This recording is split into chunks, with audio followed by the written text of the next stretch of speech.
Modern horror is very much about female narcissism. It's well hidden under good stories, but they are obvious if you pay attention. Now, this content creator, 4 Plus, has 4 movies, and the narcissism becomes worse in each case. Now, I'm going to focus, believe it or not, on the witch. So stay tuned for that particular, because this one shows you this is completely feminist in its in its making, right? Her, a creature you see for what I believe to be only 2 scenes when it's not shown in the book. This movie relies on having masterful writing, and it takes extra skill on the director's part because the audience needs to be invested in a movie where barely anything happens, and you need the viewer to connect with the characters and just watch them live out their life. Exactly. It's masterful writing and directing. So all you guys who cope by saying, like feminists cannot make good films, you are wrong. You are wrong. Now let's see. Here we are. This film is basically about this woman's mental state. It's completely about her inner mental life.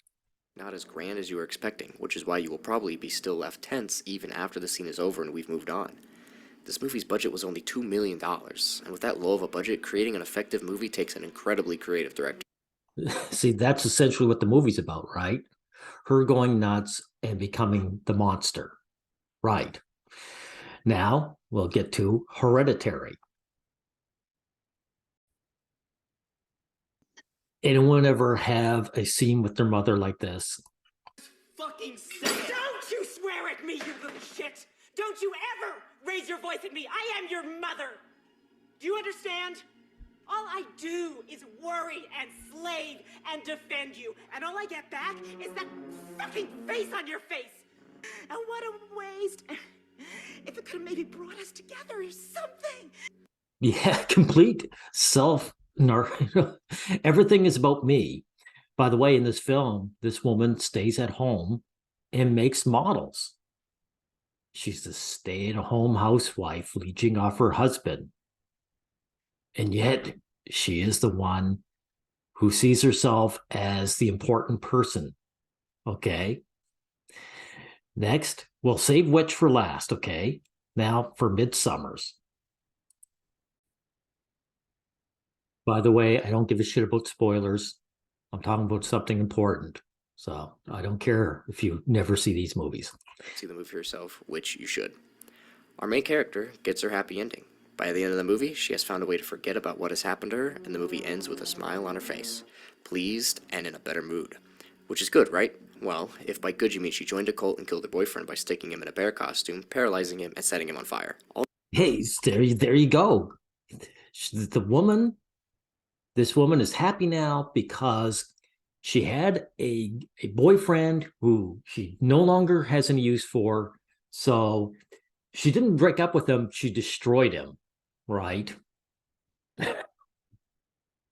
She uses him and discards him.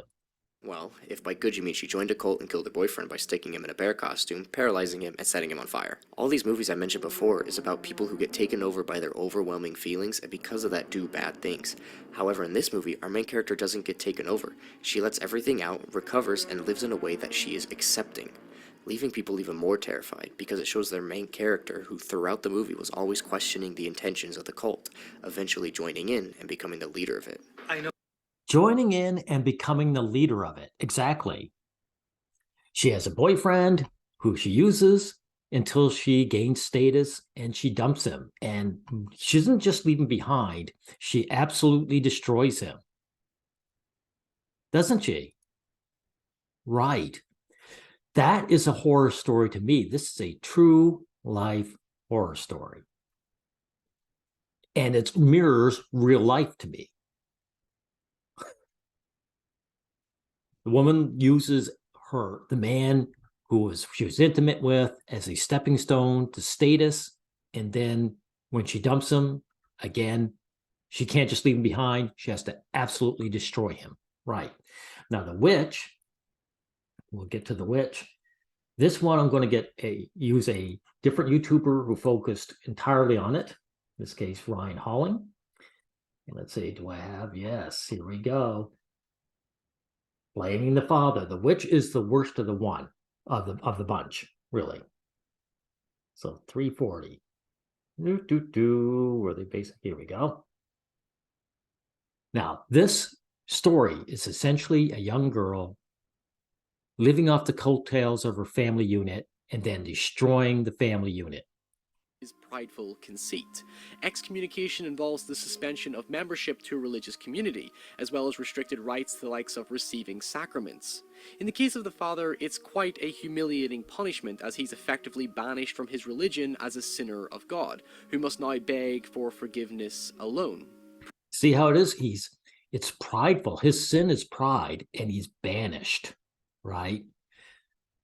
This father he's a stand-in for the average guy, the average father. The average father is a loser who was wearing a mask of someone who is capable.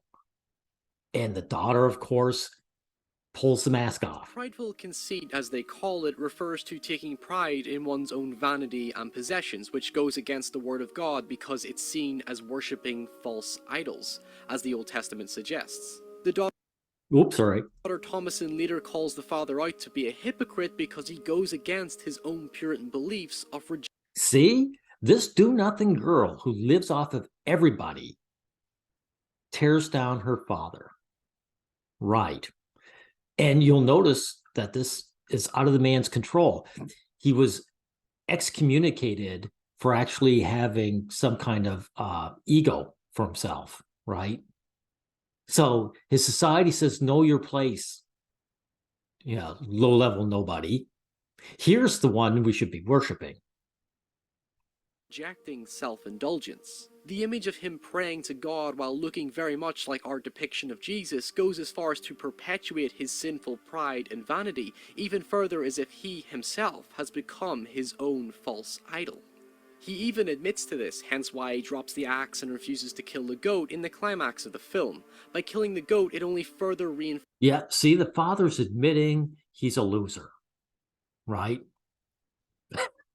You've got to be able to see what's going on in these horror films. Forces his prideful conceit.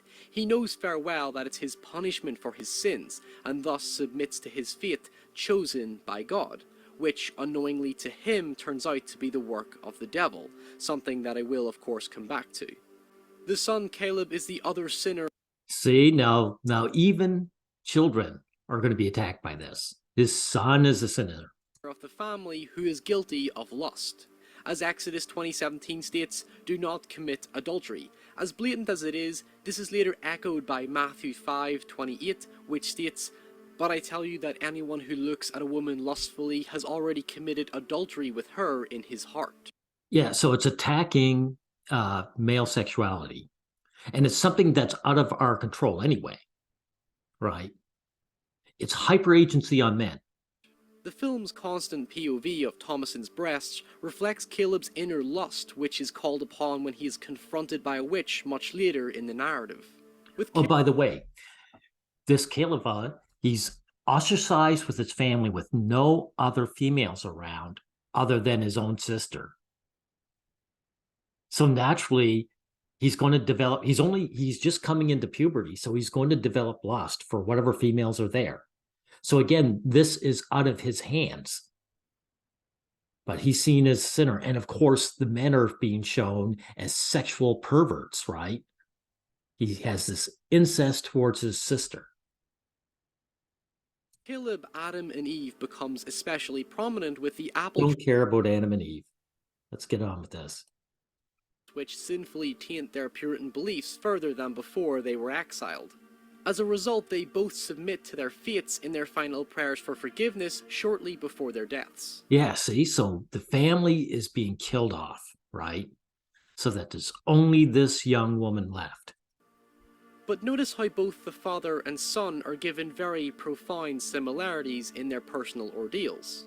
In Puritan households, the male members played a vital role to the family, as biblical teachings stated that the father was to maintain the dominant authority figure. And what they mean is he's the servant.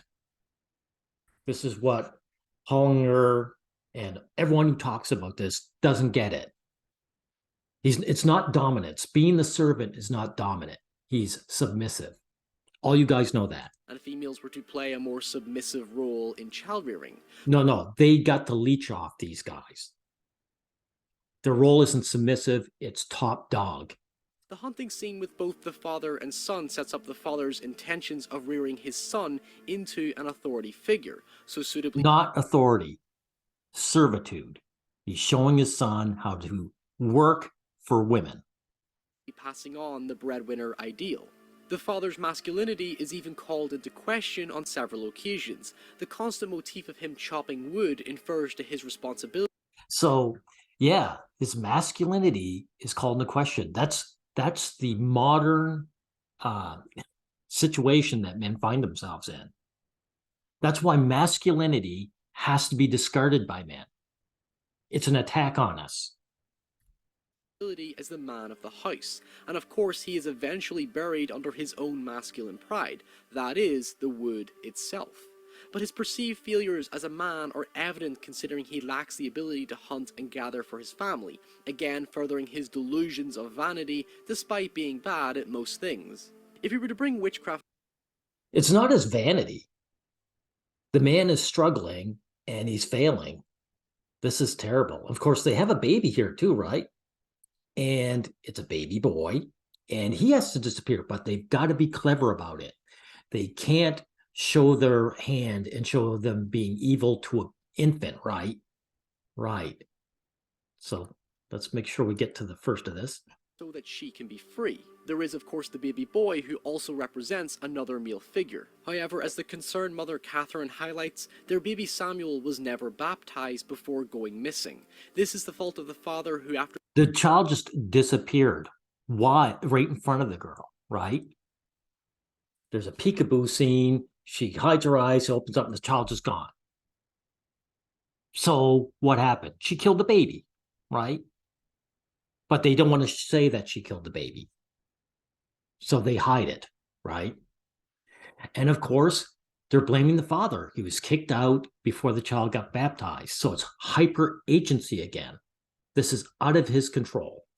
After being excommunicated means that the baby couldn't receive any sacraments, ultimately dooming the baby to a life of sin. As the Bible suggests, all babies are born with sin, hence why the witch found effective use for the baby. In Puritan belief, girls carried the burden of Eve's corruption. I'm not listening to this. Don't care again. Let's get to what's going on here. Adam and Eve. In the case of Thomasin, the mother and father discuss how she is approaching puberty, and so they plan to sell her to another family. See, it's the old sex trafficking thing, right? The simple fact is, this young lady is a leech to her family, right? And when they say sell her off, what they really mean is get another family to take care of her. This woman is the white elephant, and she's going to be taken care of. And of course, it's going to be disguised under this idea that the family is turning on her. They're making sure this girl is being taken care of. Make me puke. Oh, yes.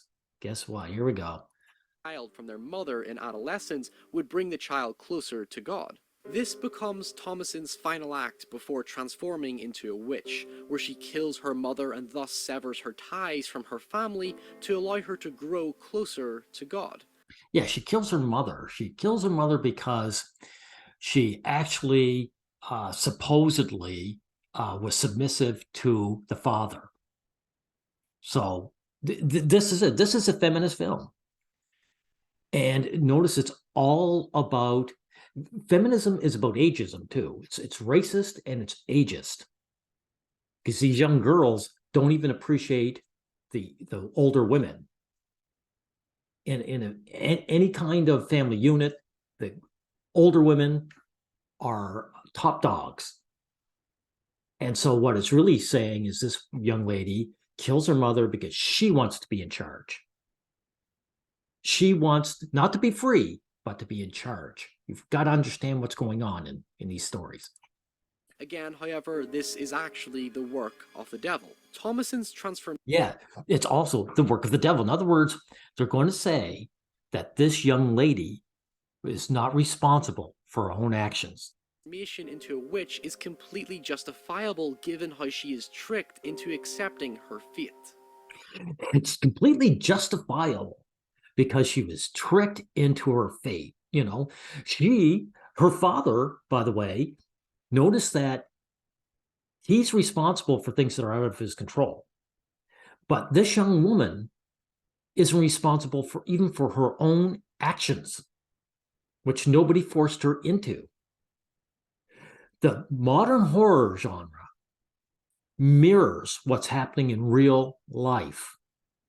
Real life. And it's appropriate because this is horror. This is psychological horror. This is the horror of the average guy living in today's society. Okay, we're going to end it here. We don't need to say anything else.